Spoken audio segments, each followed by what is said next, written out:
مبینہ ٹاؤن کے علاقے میں فائرنگ سے فوڈ رائڈر جاں بحق، پولیس نے جائے وقوع سے 9mm اور 30 بور پستول کے خول برآمد کر لیے ہیں۔ تفصیلات کے لیے رابطہ کیا ہے رضوان شاہ سے۔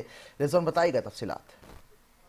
جی بالکل اکبر، مبینہ ٹاؤن کا علاقہ ہے گلشن اقبال ابو الحسن اصفہانی روڈ، وہاں پہ پٹیل پارک ہے، جہاں پہ اب سے کچھ دیر پہلے فائرنگ کا ایک واقعہ پیش آیا ہے۔ فائرنگ کے واقعے میں فوڈ رائڈر بتایا جاتا ہے جو کہ جان کی بازی ہار گیا۔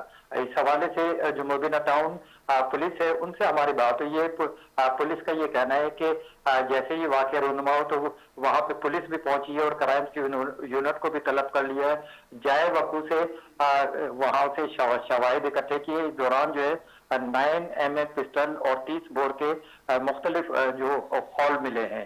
اس کے علاوہ جو مقتول تھا اس کی ڈیڈ باڈی کو اسپتال منتقل کیا گیا، تاہم اس کے جو جامع تلاشی لی تو اس کے پاس نقدی اور موبائل فون محفوظ تھا، جبکہ اس کی فوری طور پر شناخت نہیں ہوئی۔ پولیس کا یہ کہنا ہے کہ ابتدائی طور پر یہ واقعہ جو ہے کسی ذاتی دشمنی یا دیگر کسی رنجش کا چاکسانہ معلوم دیتا ہے، تاہم مختلف پہلوؤں سے پولیس نے تفتیش شروع کر دی ہے۔ جی ٹھیک ہے، تفصیلات کے لیے شکریہ۔